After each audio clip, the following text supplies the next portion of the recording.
Titanic మూవీలో కిందికి మీదకి ఎత్తేస్తారు చూడండి. ఆ ఫీల్ కోసం అయితే అక్కడికి వెళ్తున్నాం. ఒకసారి చూపిస్తా, మీరు చూడండి. మన గైడ్, టూరిస్ట్ గైడ్.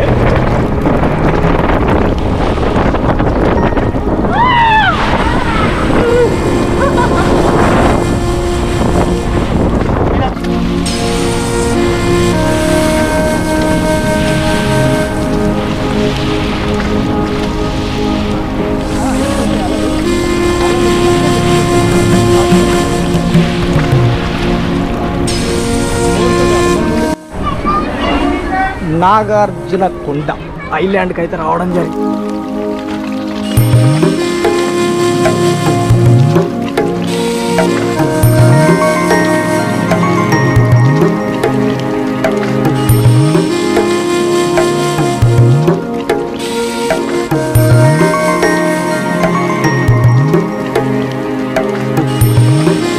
అయితే ఈ అశ్వమేధ యాగం జరపడానికి ముందు ఈ యొక్క పవిత్రమైన ఈ కుండంలో వాళ్ళు స్నానం ఆచరించి ఇక్కడ మీరు చూసినట్లయితే అశ్వమేధ యాగశాల యాగం జరిపించేసి ఇక్కడ పైన ప్రాకారాలలో పండితులు వాళ్ళందరూ కూర్చొని చుట్టుపక్కల మొత్తం ఇక్కడ రాజ్యంలో ఎవరైతే ప్రముఖులు ఉంటారో వాళ్ళని కూర్చోబెట్టేసి ఈ యాగం జరపడం జరిగింది.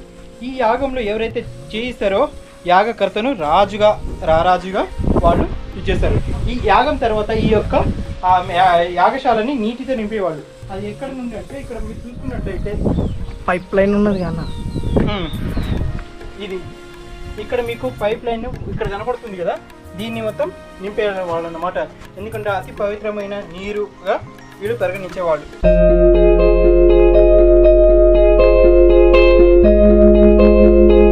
Hi friends, welcome back to my channel Ali Vihari. ఇవాళ మనం వచ్చేసి ఆచార్య నాగార్జును నిలబడినటువంటి నాగార్జునకొండను చూడబోతున్నాం. నా బ్యాక్గ్రౌండ్లో ఉందైతే టికెటింగ్ కౌంటర్. ఈ టికెట్ వచ్చేసి 230 అడల్ట్స్కి. ఓకేనా, ఇక్కడ టికెట్ తీసుకుని అయితే మనం ఇలా లోపలికి వెళ్ళాలి. ఏ విధంగా ఉంటుంది ఏంటిది అనేది లోపలికి వెళ్ళి చూపిస్తాం. బోటింగ్ అయితే నెక్స్ట్ లెవెల్ ఉంటుంది. ఇంకెందుకు ఆలస్యం, చూద్దాం పద.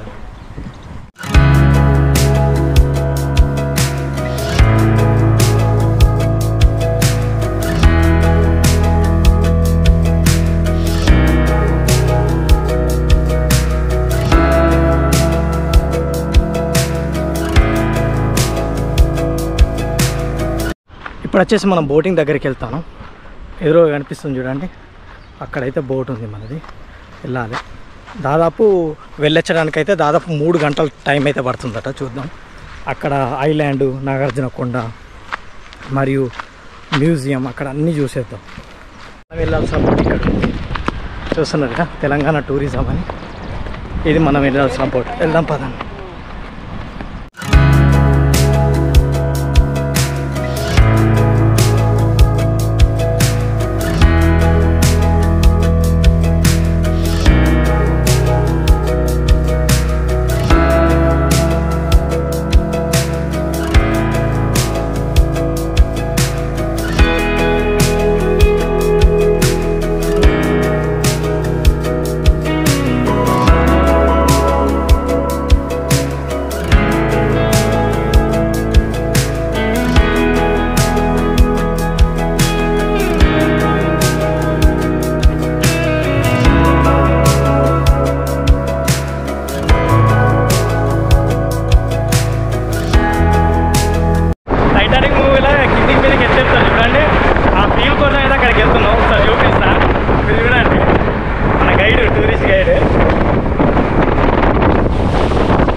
గైడ్ రెస్ట్ తీసుకుంటాను.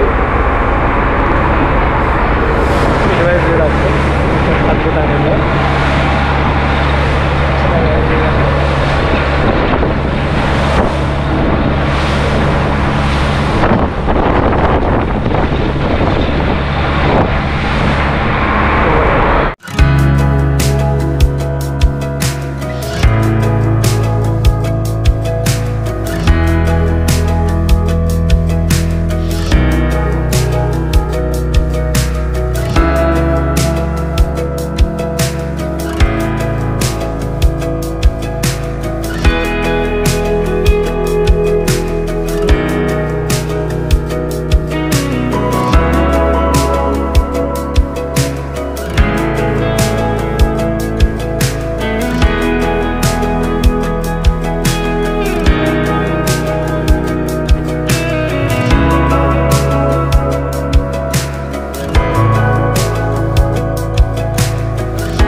నాగార్జున కొండ ఐలాండ్కి అయితే రావడం జరిగింది. ఇప్పుడు చూస్తున్నారు కదా.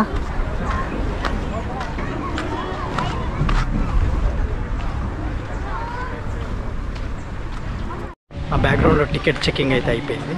ఇప్పుడు మనం ముందుకెళ్దాం మ్యూజియం చూడడానికి.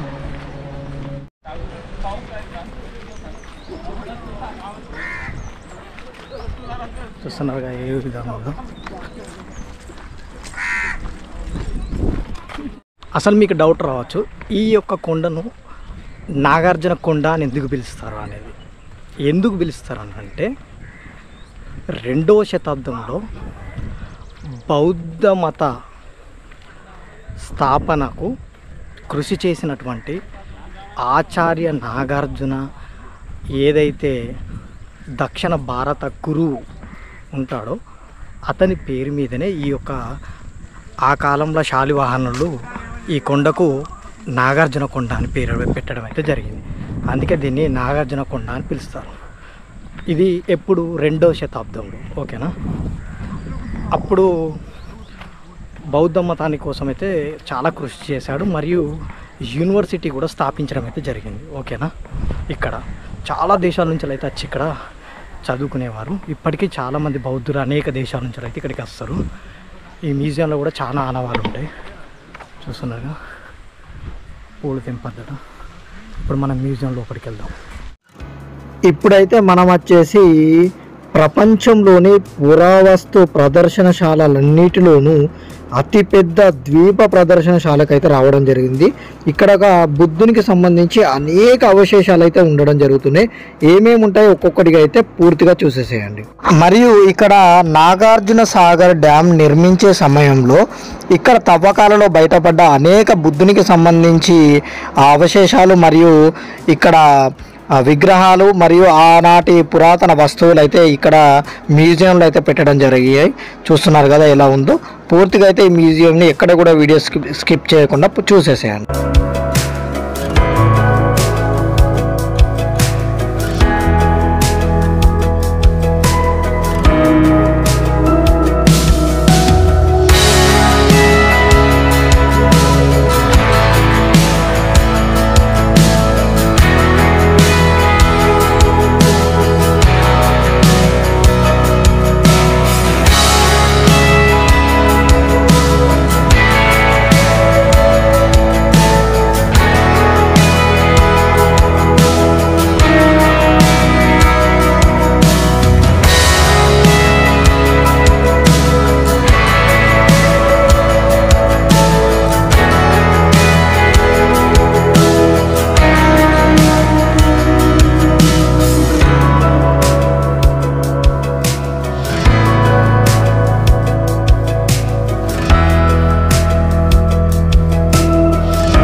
చక్రవర్తిగా పేరు గాంచకముందు ఆయన సిద్ధార్థుగా రాజ్యం నుండి వెళ్ళిపోయే సమయంలో ఏవైతే చావుని వృద్ధాప్యాన్ని ఒక రోగిష్టిని చూసిన తర్వాత ఆయన మనసులో చాలా నడక ఉంది, నేను ఇక్కడ రాజ్యంలో ఉండలేను, అది నా వల్ల కాదు అని చెప్పేసి వెళ్ళే సమయంలో ఇక్కడ రాజ్యంలో ఉన్న ప్రతి ఒక్కళ్ళు శోకసంద్రంలో ఉన్నారు. వాళ్ళ యొక్క ముఖ అరవిందాలు చూడండి, వాళ్ళు ఏ విధంగా శోకసంద్రంలో ఉన్నారు అని చెప్పేసి రాజ్యం మొత్తం విచారంలో ఉన్నా కూడా ఆయన గుర్రమైనటువంటి కంటకి కూడా తన ఏడుపుని అందరితో పాటు తన దుఃఖాన్ని కూడా చూపిస్తున్నటువంటి దృశ్యం అన్నమాట ఇది. అయితే ఇక్కడ రాజ్యంలో ప్రతి ఒక్కరు ఎంత బ్రతిమాడినా కూడా నేను వెళ్ళడం తథ్యం అని చెప్పేసి చెప్పిన సమయంలో ఇక్కడ చూడండి తన రాజ్యంలో ప్రతి వారికి చెబుతూ వెళ్తున్నటువంటి దృశ్యంలో ఇక్కడ కంటకి తర్వాత తన కొడుకు రాహుల్ తనకు కూడా నేను ఇక్కడ నుండి వెళ్తున్నాను, ఇక్కడ అమ్మ జాగ్రత్త, తర్వాత నానమ్మ జాగ్రత్త, రాజ్యాలు ప్రజలు అందరూ జాగ్రత్త అని చెప్పేసి తన కొడుకుకి చెబుతూ వెళ్ళే సమయంలో మన సిద్ధార్థుడు కానీ ఆయన రాహుల్ కానీ శోకసంద్రంలో ఉన్నటువంటి ఇవి మనకి శిల్పాలు 3వ శతాబ్దంలో చెక్కినటువంటి ఇది. ఇటువంటి జాతకాలు మనకు 42 ఉన్నాయి, చెప్పాలంటే చాలా టైం అవుతుంది.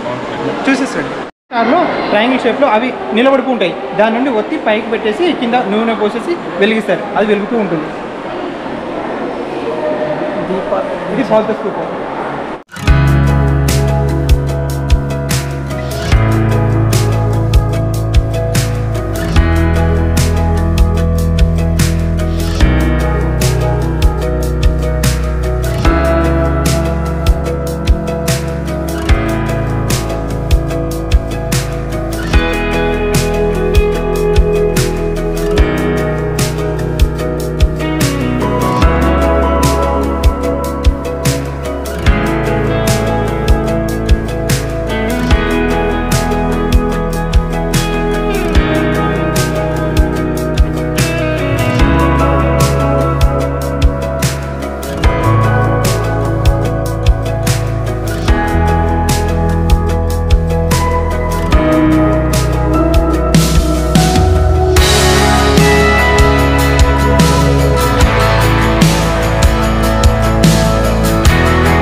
ఎక్కడెక్కడ ఏమి ఉన్నాయి అనేది మ్యాప్ పాయింట్ చూస్తున్నారు కదా. ప్లేసెస్ ఐడెంటిఫికేషన్ కోసం అయితే ఇక్కడ పెట్టారు, దీన్ని చూస్తూ మీరు వెళ్ళచ్చు. ఓకేనా, జస్ట్ ఇప్పుడు చూడవచ్చు ఆ కాలంలో వాళ్ళు శవాలు ఎట్లా పాతి పెట్టేది అనేది ఇక్కడ వీళ్ళు మెన్షన్ చేయడం జరిగింది. చూస్తున్నారు కదా, క్రీస్తుపూర్వం 200 సంవత్సరాల క్రితం చూస్తున్నారు కదా.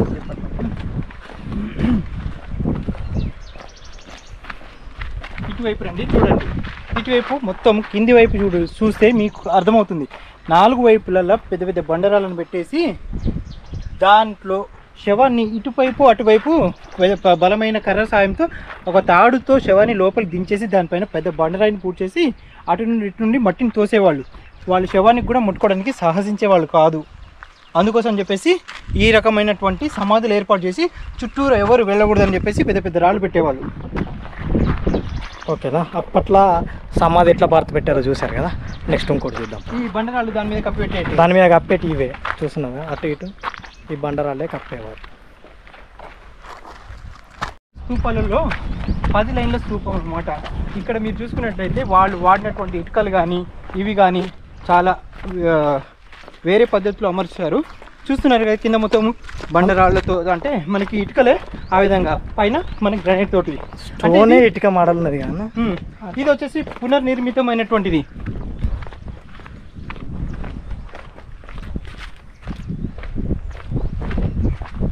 ఇది వచ్చేసి మనకి ప్రాకారాలు కనబడుతున్నాయి కదా, సింహాల నగారం అని చెప్పేసి ఇది. ఇక్కడ మీకు చూసినట్లయితే వాళ్ళ యొక్క స్తూపాలు కానీ వాళ్ళ యొక్క ఇది కానీ మనకు కనబడుతూ ఉంటాయి. ఇది ఒక స్తూపము, దానికి ఆపోజిట్ ఉన్నది మన బుద్ధ స్టాచ్యూ అన్నమాట. ఇది లైమ్ స్టోన్ తోటి చేసినటువంటిది, చాలా అంటే 2వ శతాబ్దంలో చేసినటువంటి శిల. మ్యాక్సిమం బౌద్ధ స్తూపాలైన ఏవైనా వీళ్ళు వాడేటిది మ్యాక్సిమం లైమ్ స్టోన్. ఇక్కడ చూసినా కూడా లైమ్ స్టోనే ఉంటుంది. ఇది వచ్చేసి సింహాలము. సింహాలం ఒక్క నిమిషంకి ఈ స్తూపం చూస్తున్నారు కదా, స్తూపం కింద లైమ్ స్టోన్. చూపిద్దాం. ఇది సింహాలము. మీరు చూసుకున్నట్లయితే ఈ యొక్క ప్రాకారాలు ఇవి లైమ్ స్టోన్. చూసినట్లయితే మీకు ఏ విధంగా కనబడుతుందంటే వర్షాలు పడి తెల్లగా కనబడాయి. ఇది ఎండాకాలంలో కానీ ఇవి కానీ ఇక్కడ ఉండేటువంటి పొల్యూషన్ వల్ల ఎర్రగా మారిపోతూ ఉంటాయి. చూసారా పైన మీకు కనబడేటివి 4 వైపుల స్తూపాలు అన్నమాట. ఈ యొక్క ప్రాకారాలను సింహాలం ఏ విధంగా ద్వారం కానీ ఇది కానీ ఏ విధంగా ఉండేటివో ఇటువైపు వస్తే మీకు ప్రతి ఒక్కటి అర్థమవుతూ ఉంటుంది. ఇది వాళ్ళు లోపలికి వెళ్ళడానికి కట్టుకునేటువంటి మెట్ల మార్గము.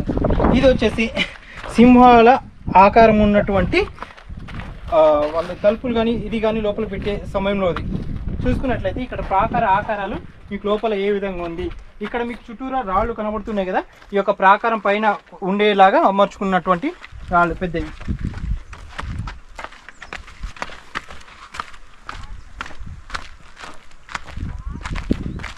ఇది వాటర్ కానీ ఇది కానీ ఉన్నటువంటి ప్రదేశం అన్నమాట.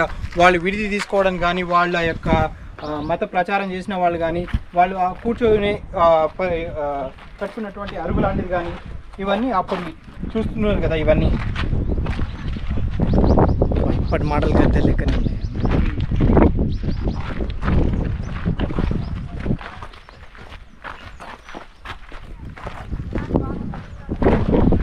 చూస్తున్నారు కదా, ఇప్పుడు మన ఇంట్లో ఎట్లా కట్టుకుంటామో అట్లనే కట్టుకోవడం అయితే జరిగింది కదా. ఓకే, చుట్టూ చూడవచ్చు అద్భుతంగా అవుతుంది. ఇక్కడ చూడవచ్చు క్రీస్తు శకం 3వ శతాబ్దం. చూస్తున్నారుగా. ఒకటి మీరు పైకి వెళ్ళాలంటే ఇక్కడ చెప్పులు వదిలేసి పైకి వెళ్ళేసి చూసుకొని రావచ్చు. షూ వదిలేసి చెప్పులు ఇచ్చి పైకి వెళ్ళాలి.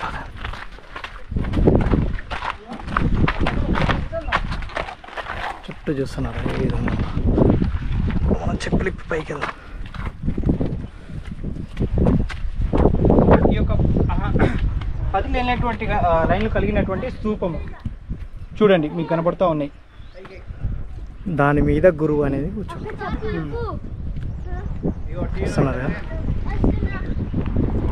గురువు అయితే కూర్చొని 10 లైన్ కూర్చొని చూస్తున్నారు ఏ విధంగా.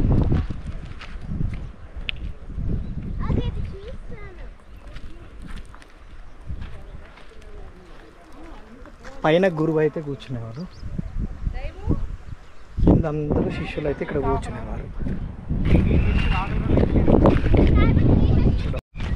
ఇప్పుడు మనం వచ్చేసి మెయిన్ అశ్వమేఘ కుండము దగ్గరికి అయితే రావడం జరిగింది.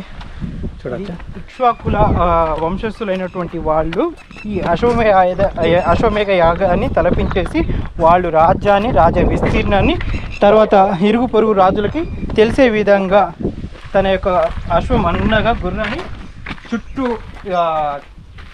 రాజ విస్తీర్ణ కోసం దాన్ని మొత్తం తిప్పాడు. చెప్పులు వేసుకుని వెళ్ళకన్నా. అయితే ఈ అశ్వమేఘ యాగం జరపడానికి ముందు ఈ యొక్క పవిత్రమైన ఈ కుండంలో వాళ్ళు స్నానం ఆచరించి ఇక్కడ మీరు చూస్తున్నట్లయితే అశ్వమేధ యాగశాల.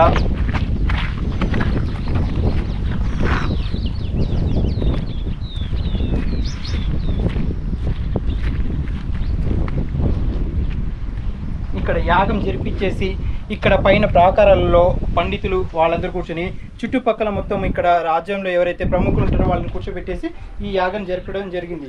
ఈ యాగంలో ఎవరైతే చేయిస్తారో యాగకర్తను రారాజుగా వాళ్ళు ఇచ్చేస్తారు. ఈ యాగం తర్వాత ఈ యొక్క యాగశాలని నీటితో నింపేవాళ్ళు. అది ఎక్కడ నుండి అంటే ఇక్కడ మీరు చూసుకున్నట్లయితే పైప్ లైన్ ఉన్నది అన్న. ఇది ఇక్కడ మీకు పైప్ లైన్ ఇక్కడ కనపడుతుంది కదా, దీన్ని మొత్తం నింపేవాళ్ళు అన్నమాట. ఎందుకంటే అతి పవిత్రమైన నీరుగా వీళ్ళు పరిగణించేవాళ్ళు. ఇక్కడ చుట్టూ ప్రాకారాలు ఇవన్నీ పునర్నిర్మితం అప్పట్లో చేసినటువంటి స్థలం అన్నమాట ఇది.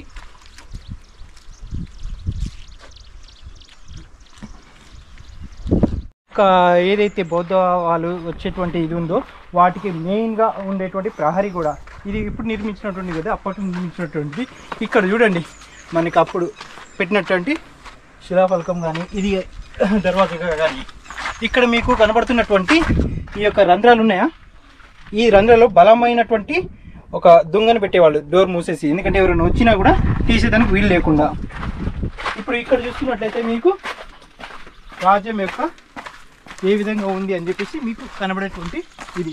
అప్పట్లో ప్రహరీ కూడా ఇది ఒక పిరమిడ్ టైప్లో పేర్చేవారు అన్నమాట, కూలిపోకుండా కింది నుంచి పైకి తీసి పిరమిడ్ లాగా కనబడుతుంది. చూస్తున్నారు కదా పిరమిడ్ మోడల్ అయితే ఉంది. ఇప్పుడు నేను మెయిన్ ఒక ప్లేస్ చూపించబోతున్నా, చూడండి.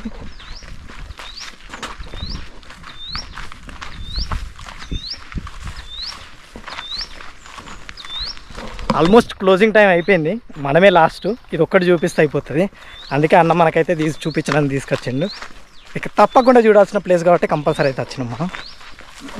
వేసవిలో ఇక్కడ నీటి ఎద్దడి చాలా ఉంటుందండి. పక్కన నది ప్రవాహం అయినట్టు కూడా ఇక్కడ నుండి చాలా దూరం వెళ్ళి వాళ్ళు నీళ్ళు తెచ్చుకునే యోగ్యం లేదు కాబట్టి అప్పట్లో ఈ విధమైనటువంటి బావిని తవ్వుకొని ఇక్కడ వాటర్ని స్టోర్ చేసుకొని ఇక్కడ మీకు కనబడుతుందా అక్కడ రాళ్ళు కానీ అక్కడ నుండి ఇది మన జంతువుల చర్మంతో ఒక దీనిలాగా చేసి దాంట్లో పెద్ద రాయిని పెట్టేసి దాన్ని మునిగేలాగా చేసి అందులో వాటర్ ఫిల్ అయినాక పైకి లాగేవాళ్ళు.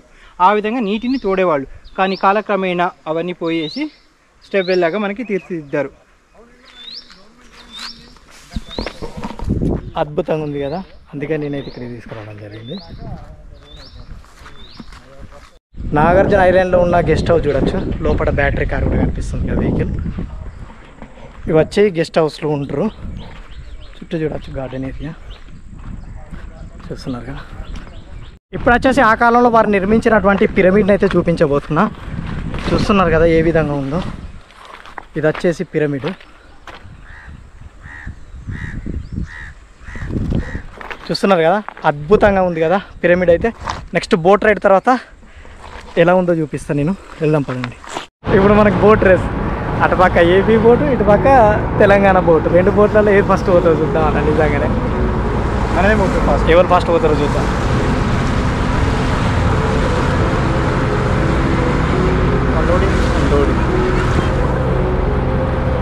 వాళ్ళ మననే బొమ్మంటారు, మనది నిండిపోయింది.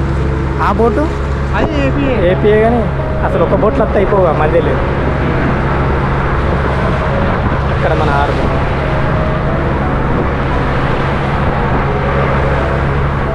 ఐలాండ్ మస్తున్నాయా అన్న ఐలాండ్. ఇప్పుడు ఇక్కడ రాళ్ళు ఉన్నాయి కదా, ఈ రాళ్ళు ప్రహరీ గోడ టైప్లో మనకు ఉన్నాయి కదా. అయితే మన బోట్ ఇక్కడ ఆగేది ఒకప్పుడు. అక్కడ నేను 2009 వచ్చినప్పుడు ఇక్కడనే ఆగింది బోటు. ఇక్కడి నుంచి నడుచుకుంటూ పోయినా, ఇప్పుడు డైరెక్ట్ పోయినాం.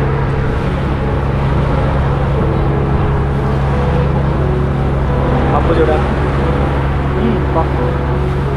దాదాపుగా ఇది మెయిన్ కృష్ణా నది ఎక్కడి నుండి వస్తుందో అక్కడ వరకు పోతే యాక్చువల్లీ ఆ శ్రీశైలం డ్యామ్ వరకు పోతేనే నీకు మొత్తం కనబడిపోతూ ఉంటుంది.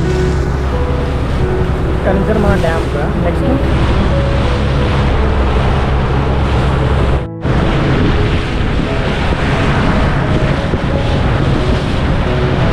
మళ్ళీ డ్యాన్సింగ్ డ్యాన్స్ చేసినట్టే ఉండేది.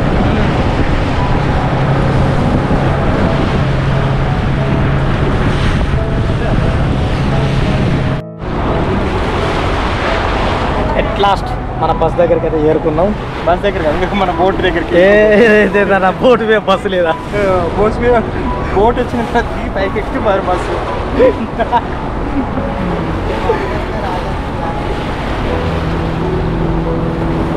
ఏం అడగానన్న కృష్ణా నదిలో ఉన్నంత షార్ప్ స్టోన్ చేయడం చూడలే.